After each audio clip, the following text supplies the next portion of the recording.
Hello, bonjour, bonsoir à toutes et à tous. Je suis une fois de plus ravie, reconnaissante de vous retrouver pour cette nouvelle vidéo dans la suite de la série du péché sexuel à la pureté en Jésus, la pureté de Dieu. Alors avant tout, je dis encore merci à toutes les personnes qui se sont nouvellement abonnés sur la chaîne Learn to Love Him. En tout cas, je veux le voir comme le fait que les thèmes qui ont été abordés jusqu'ici vous ont béni et vous avez décidé de poser votre temps sur cette chaîne de partage, d'expérience sans tabou qui nous emmène le but ultime à aimer le Seigneur. Alors, aussi merci à toutes les personnes qui sont là depuis le début. Vraiment, vous êtes une bénédiction. Tous, vous êtes une bénédiction. Vous me donnez de la force et ça, c'est aussi important parce que c'est pas toujours facile de partager son témoignage, mais quand on sait que c'est une force pour que le plus grand nombre soit béni, on le fait. Donc, merci à vous tous. Et alors, pour la partie 2 de cette série, du péché sexuel à la pureté en Jésus, à la pureté de Dieu, je vais vous parler de la suite. Gloire à Dieu, je suis sortie de ces attouchements, frottements entre enfants, c'est presque partouze entre enfants, nous bénissons le Seigneur, mais malheureusement, à mon adolescence, en ayant déjà connu le plaisir sexuel, en étant, on va dire, exposé à ça, notamment par des films, voilà, par des images érotiques, bah, j'ai plongé malheureusement dans ce qui est la masturbation. Aujourd'hui, malheureusement, la masturbation est davantage acceptée dans notre société. Aïe, aïe, aïe. La masturbation, c'est un péché aux yeux de Dieu. La masturbation, en plus, elle nous détruit en fait. Prouvé scientifiquement, pour les hommes, elle cause de l'impuissance sexuelle. Pour les femmes, elle fait en sorte que les femmes ne soient habituées qu'à un mode de pratique pour arriver à l'orgasme. Et encore une fois, désolée pour les expressions, si ça choque les uns et les autres, j'essaye de parler sans tabou, mais avec respect et bienveillance. Voilà, c'est pas de la vulgarité, c'est vraiment pour dénoncer les œuvres du diable. Donc je disais, la masturbation pour le corps humain, c'est pas bien parce que ça devient à un moment donné une addiction. On est esclave de ça, on ne sait plus s'arrêter. Quand on a la pulsion, il faut qu'on le fasse. Donc ça nous détruit à petit feu et encore, c'est un péché aux yeux de Dieu. C'est un homme et une femme. C'est pas ma main et moi. C'est pas un objet et moi. L'acte sexuel a un but, c'est entre deux personnes. Le plaisir entre deux personnes dans le cadre du mariage. Donc malheureusement, un peu avant mon adolescence, bah, je suis rentrée dans la masturbation. Alors, c'était comment chez moi ça se manifestait. C'était sur des périodes, c'est-à-dire dans une semaine, j'ai vraiment des pulsions et puis après ça va disparaître, ça va revenir. Mais toujours est-il que quand je le faisais, parce que j'avais évolué dans le milieu chrétien, je savais que c'était pas bien. Je me battais comme ça, c'était vraiment struggle. Je voulais vraiment me libérer, mais c'était dur, j'arrivais pas. C'était plus fort que moi, j'en étais esclave. Une des fois, je pense que j'avais commencé un peu avant, mais une des fois où je l'ai vraiment vécu comme une addiction, je pense que j'étais au CM2. Et je me rappelle à chaque fois que je rentrais à midi, sur 3 jours, à chaque fois que je suis rentrée à la maison à midi, entre les pauses de la journée scolaire, je partais prendre ma douche. On se disait, oui, la petite, elle est devenue toute propre, elle prend sa douche matin, midi, soir. Mais en fait, non, c'est parce que j'avais cette bassesse, cette besogne, ce péché sexuel à pratiquer pendant la douche parce que j'avais cette pulsion qui me prenait. Mais Dieu n'avait pas dit son dernier mot. Vraiment, Dieu n'avait pas dit son dernier mot. Ah, Seigneur, merci, il m'a délivré. Et donc, plus je grandissais, plus dans l'église, avec les enseignements, je comprenais que c'était pas bien, qu'il fallait que j'arrête. De toute façon, je savais. Je ne pouvais pas le pratiquer devant les parents. Je ne pouvais pas le dire à ma mère. Bah, je savais donc que c'était pas bien et surtout sur la base de la Bible. Donc voilà, je luttais, c'était compliqué. Et Dieu est bon. Un jour, alors que je ne m'y attendais pas, je ne savais pas que c'était ce jour. Mais Dieu est bon, il nous conduit à poser des actes, il nous conduit à faire des choses qui lui-même nous inspire pour notre délivrance. Quel Dieu merveilleux, quel Dieu merveilleux. Et donc, je partais le samedi après-midi à l'église. Il y avait des réunions entre adolescents avec des moniteurs, des personnes plus âgées, plus grandes et plus avancées dans la foi chrétienne qui encadraient les plus jeunes. Donc, c'était le groupe d'ados auquel j'appartenais. Et ce jour-là, la monitrice, elle a, je pense qu'elle s'appelait Sandrine. Si tu passes par cette chaîne, sur cette vidéo un jour, Sandrine, que Dieu te bénisse parce que je pense que tu ne l'as jamais su. Mais ce jour, elle avait parlé justement du sacrifice de Dieu, de Jésus à la croix. Pourquoi ce sacrifice? Qu'est-ce qu'il est? Qu'est-ce qu'il vaut? Qu'est-ce qu'il fait à l'homme? Donc, il nous délivre. Jésus, il est mort, il a payé le prix, ce prix dur à la croix pour nous délivrer de la mort, pour nous sauver et surtout pour nous délivrer du péché dont la conséquence finale est la mort. Et donc, elle a rebondi dessus pour dire que tous les péchés qu'on fait aujourd'hui, en vérité, nous sont déjà délivrés. Dieu, Jésus, il a déjà payé le prix. Et c'est pas normal que nous en soyons encore esclaves.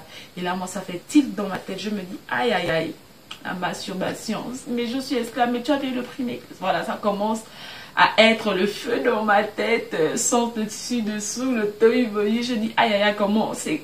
Seigneur, ok, d'accord, mais sauf que moi, je suis esclave de la masturbation. On fait comment? On fait comment? Et c'est comme ça qu'elle va plus loin et elle accentue sur le fait qu'en fait, en péchant, on fait souffrir. C'est comme ça qu'elle avait exprimé. En tout cas, ça a été ma délivrance ce jour. Ça a été le réma, la parole de ma délivrance ce jour. Et merci Seigneur.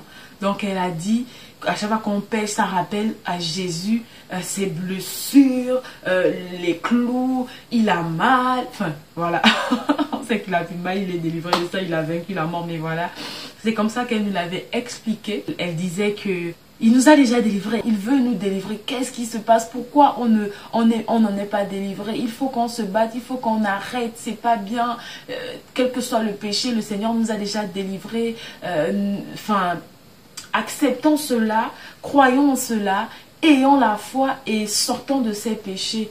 Moi, la partie qui m'avait le plus touchée, c'était le fait que quand on pêche, on rappelait au Seigneur ses douleurs.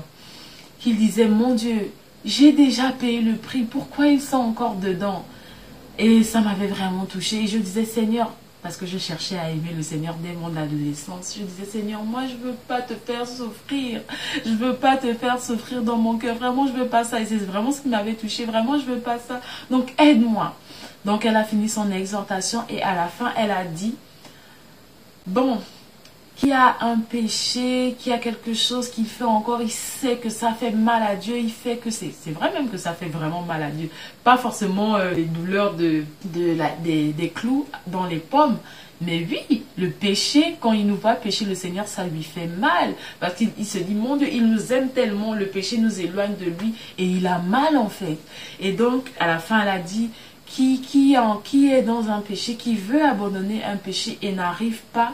Et voilà, on va prier, demandant pardon au Seigneur, demandant pardon. Et je pense, je ne sais plus si elle avait appelé à se lever, je ne suis pas sûre, mais potentiellement. Mais du coup, c'était compliqué. Tu vas te lever, ça veut dire que devant tous les autres adolescents, vous connaissez la honte, la gêne quand on est adolescent. Te lever, c'est avouer en fait devant tout le monde, même si tu ne dis pas c'est quoi le péché.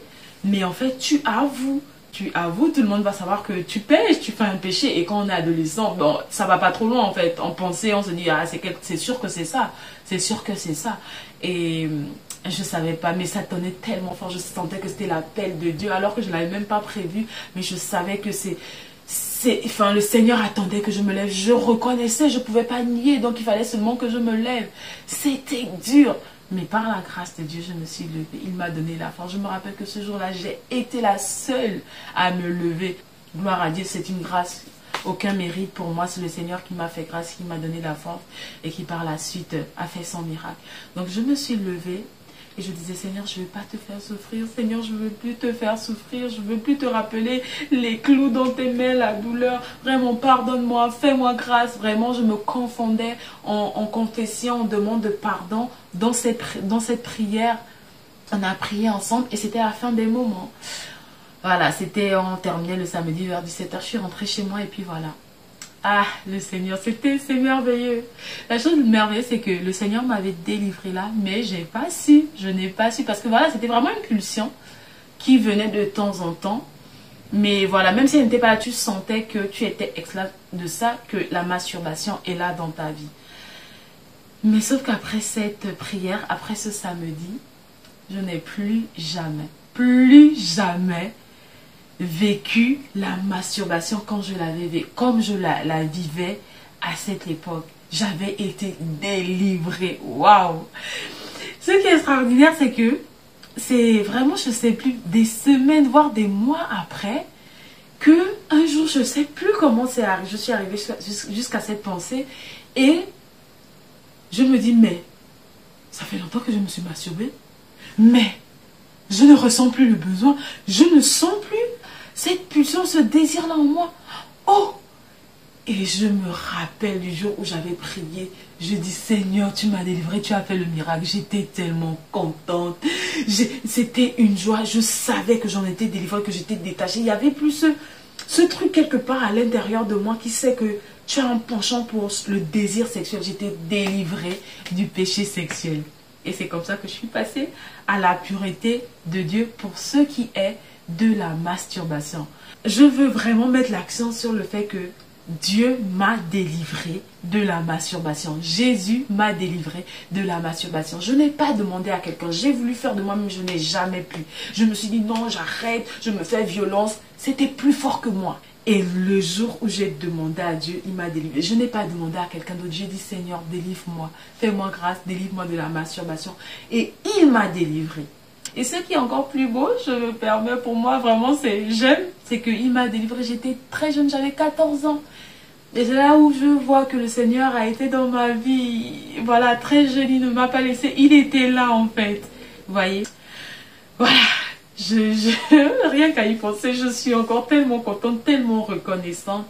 Et c'est ce que je voulais partager avec vous. La masturbation, c'est un péché destructeur. On pense que ça nous fait du bien instantanément, quoi, 3, 4, 5 minutes.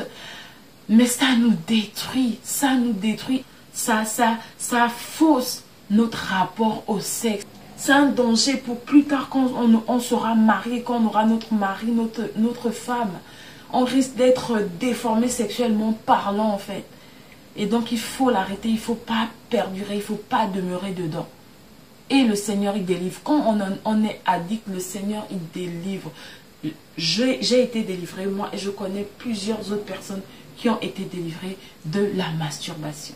Donc voilà, c'est ce que j'avais à partager.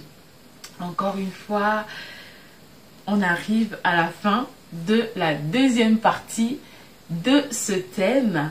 Et avant de se laisser, on va prier ensemble afin que la grâce, la main de Dieu qui m'a libéré de la masturbation vous touche, vous localise au nom de Jésus. Père, Dieu Tout-Puissant, au nom du Seigneur Jésus-Christ de Nazareth, avec toutes les personnes qui suivent cette vidéo, toutes les personnes qui sont esclaves de la masturbation, qui se masturbent encore, Seigneur, sans juger, Seigneur, parce que cette addiction, cette pulsion, elle n'est pas facile à gérer, à traiter, à s'en débarrasser loin de toi.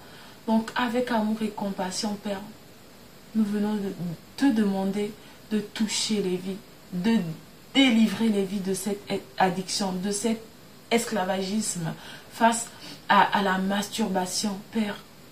Délivre les vies, Seigneur.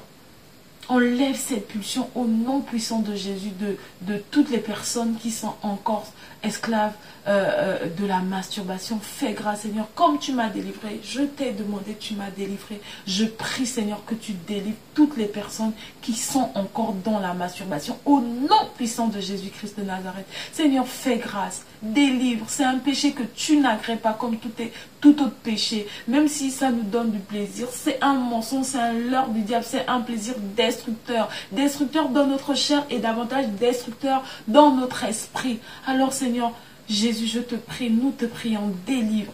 Délivre par la puissance du Saint-Esprit, par la puissance de ton sang. Délivre, Seigneur. Que la parole, Seigneur, touche encore les vies, que les vies reconnaissent que c'est un péché, que les personnes qui sont sujettes à la masturbation, Seigneur, soient remplies de justice, de péché, de jugement, Seigneur, et abandonnent, Seigneur, qui réalisent que c'est un péché au nom puissant de Jésus et que parce qu'il y a un péché, il y aura un jugement, Seigneur, mais que ta justice, Seigneur, vienne délivrer de la masturbation au nom puissant de Jésus-Christ de Nazareth. Amen. Amen. Merci, Père. Soyez fortifiés. Vous êtes délivrés au nom de Jésus. Soyez en joie. Le Seigneur opère le miracle au nom de Jésus. Alors, on est bien arrivé à la fin de cette vidéo. Je vous dis à bientôt parce qu'il y aura une partie 3 parce que malheureusement encore, il y a eu un autre événement de péché sexuel dans ma vie dont le Seigneur m'a délivré, que j'aimerais partager avec vous, duquel il m'a fait quitter du péché sexuel à la pureté. Donc il y aura une partie 3, restez connectés, abonnez-vous et see you soon. Je vous aime, au revoir.